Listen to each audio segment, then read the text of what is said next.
So dear students, हम इस lab number 1 में जो है वो व्हीटस्टोन ब्रिज इसको इम्प्लीमेंट करेंगे, इसके ऑपरेशन को एनालाइज करेंगे और इसकी एप्लीकेशंस को स्टडी करेंगे। तो सबसे पहले जान लीजिए कि व्हीटस्टोन ब्रिज जो है ये एक डीसी ब्रिज है और ये किस मकसद के लिए यूज होता है, इसका ऑब्जेक्टिव क्या है।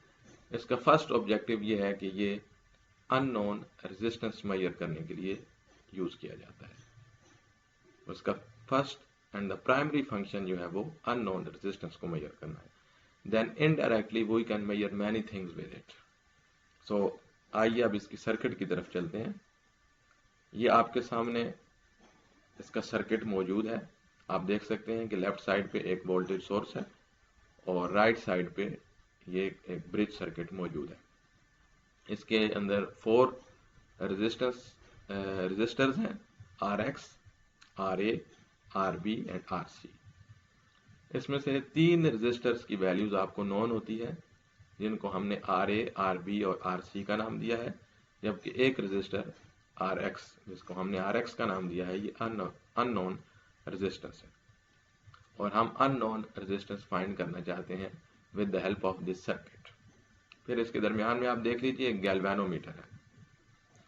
गैल्वेनोमीटर पॉइंट 1 और पॉइंट 2 के दरमियान कनेक्टेड है। इस गैल्वेनोमीटर की जगह आप वोल्ट मीटर भी यूज कर सकते हैं और एम मीटर भी यूज कर सकते हैं। इस ब्रिज की 2 कंडीशंस है, या ये ब्रिज बैलेंस होगा या अनबैलेंस होगा। जब ये ब्रिज बैलेंस होगा उस वक्त गैल्वेनोमीटर के ऊपर नल डिफ्लेक्शन होगी और जब ये ब्रिज अनबैलेंस होगा उस वक्त गैल्वेनोमीटर कोई ना कोई डिफ्लेक्शन शो कर रहा होगा। अगर आपने गैल्वेनोमीटर की जगह वोल्ट मीटर यूज किया है तो जब ये ब्रिज बैलेंस होगा उस वक्त वोल्ट मीटर की रीडिंग 0 होगी। जब ये ब्रिज अनबैलेंस होगा उस वक्त वोल्ट मीटर के ऊपर रीडिंग जरूरी है कि कोई कुछ न कुछ वैल्यू वोल्ट मीटर के ऊपर आ रही होगी। अब देखिए कि ये ब्रिज बैलेंस कब होता है और अनबैलेंस कब होता है। आपके सामने सर्किट मौजूद है। आप देखिए कि इस सर्किट के अंदर वोल्टेज ड्रॉप जो है वो RA पर भी होगी, RB पर भी होगी, RX पर भी होगी और RC पर भी होगी। देखिए जब वोल्टेज ड्रॉप जो RA के ऊपर है वो वहां पे वोल्टेज जब डिवाइड होगी तो कुछ RA के ऊपर डिवाइड होगी और कुछ RB पर डिवाइड होगी, क्योंकि ये दोनों आपस में सीरीज में है। देन आप इधर आ जाइए तो RX और RC, अगर वोल्टेज ड्रॉप जो V से आ रही है वो RX पर भी ड्रॉप होगी और RC पर भी ड्रॉप होगी।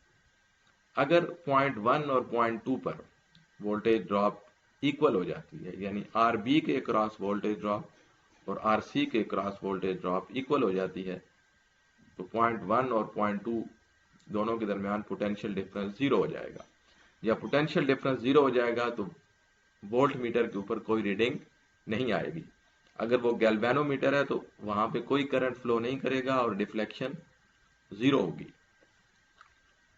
और अगर ऐसा नहीं है तो फिर वोल्ट मीटर की रीडिंग भी होगी और गैल्वेनोमीटर की रिफ्लेक्शन भी होगी। तो अगर आप V1 और V2 को इक्वल कर दें, आप इसके ऊपर KVL किरचॉफ्स वोल्टेज लॉ लगाएं और V1 is equal to V2 कर दें और यहां पर आप वोल्टेज डिवाइडर रूल लगाएं। अगर आप कहेंगे तो मैं आपको वो उसकी इक्वेशंस जो है वो कैलकुलेशंस करके दिखा भी दूंगा, लेकिन आपने क्योंकि ये अर्लियर क्लासेस में KVL आपने इम्प्लीमेंट किया हुआ है, आपने यूज किया हुआ है, तो ये चाहिए कि आप खुद करें। V1 will be equal to V2 और V1 क्या है कि वोल्टेज ड्रॉप जो होके टोटल वोल्टेज जो ड्रॉप होके RB के क्रॉस आ रही है वो वोल्टेज V1 है और जो वोल्टेज ड्रॉप होकर RC के क्रॉस आ रही है वो V2 है। तो इस अगर आप इक्वल कर देंगे, क्योंकि यहाँ पे पोटेंशियल डिफरेंस 0 हो जाएगा, तो उस सूरत में आपके पास जो चीज आएगी वो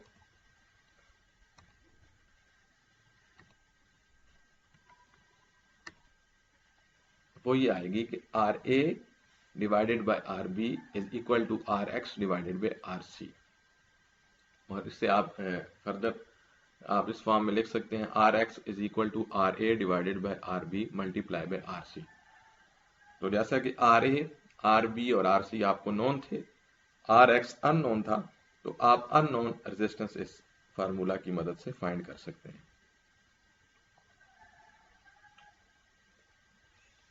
अब लैब सेशन में आपने ये करना है कि आपने एक तो फर्स्ट ऑफ ऑल मल्टीसिम में इस सर्किट को इंप्लीमेंट करना है।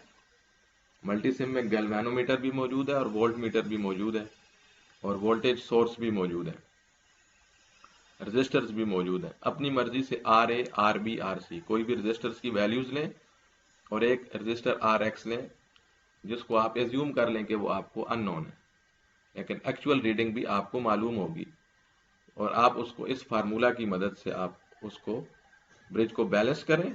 जब ब्रिज बैलेंस हो जाएगा, आर एक्स आप वेरिएबल रजिस्टर रख लें, कोई एक वेरिएबल रजिस्टर रख लें और उसको वेरी करें उसकी वोल्टेजेस को।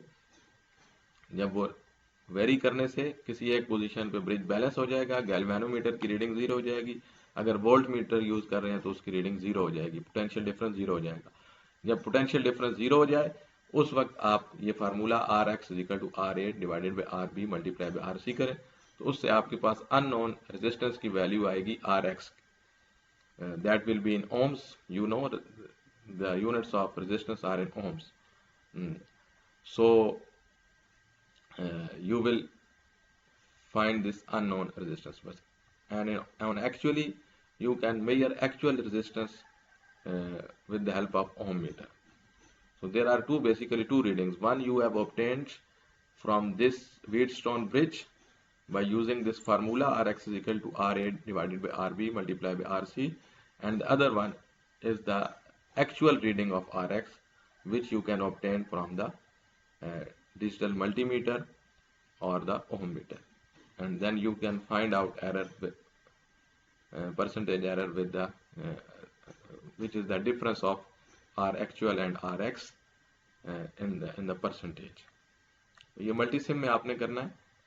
जब आप अपनी लैब में आएंगे तो लैब में आपको ये रजिस्टर्स दिए जाएंगे, आपने प्रैक्टिकली ब्रेड बोर्ड के ऊपर या जो वर्चुअल लेबॉर्ट्री है उसमें आपने इसको NI Elvis जो इक्विपमेंट है उसके ऊपर आपने इसको इम्प्लीमेंट करना है।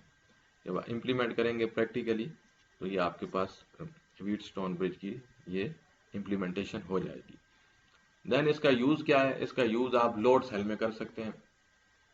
लोड सेल क्या है कि load cell is weight measure करने का, मैस मेजर करने का एक जो है वो इंस्ट्रूमेंट है। लेट से आप कुछ किसी चीज का मैस मालूम करना चाहते हैं और ऐसे सेंसर्स मौजूद हैं जिसमें वेरिएबल रजिस्टर यूज होता है। जब आप वेट पुट करते हैं किसी इक्विपमेंट के ऊपर तो उससे उसकी रेजिस्टेंस चेंज होती है। ये कुछ सब्सटेंसेस की इंट्रिंसिक प्रॉपर्टी है कि उनके ऊपर जब वेट डाला जाए तो उनकी रेजिस्टेंस चेंज होती है। रेजिस्टेंस चेंज होने की वजह से गैल्वेनोमीटर की डिफ्लेक्शन चेंज होगी या वहां पे वोल्टेज की रीडिंग चेंज होगी। तो इस तरह आप इसको लोड सेल में यूज कर सकते हैं। अच्छा, इसमें एक प्रॉब्लम यह है व्हीटस्टोन ब्रिज में कि ये हाई रेजिस्टेंस के लिए जो है वो ये यूज किया जाता है और लो रेजिस्टेंस के लिए ये यूज नहीं किया जाता। बहरहाल ये क्वेश्चन एक ट्रिकी है कि ये हम आपकी सपोर्ट करते हैं कि Wheatstone bridge is not used for measuring high resistance. Why? इस पे आप सोचो विचार कीजिए, हम आपसे इसके बारे में क्वेश्चन पूछेंगे तो जरूर आपने इसका आंसर करना है। Thank you very much. इसके अलावा हम मजीद क्वेश्चंस भी जो है वो इससे रिलेटेड कर सकते हैं। अपनी स्टडी मुकम्मल रखिए, जो थ्योरी में आपने पढ़ा है उस लिहाज से भी जो कुछ आप रिसर्च करेंगे इन क्वेश्चंस को गो थ्रू होते हुए तो वो आपने अपने ज़हन नशीन करने हैं।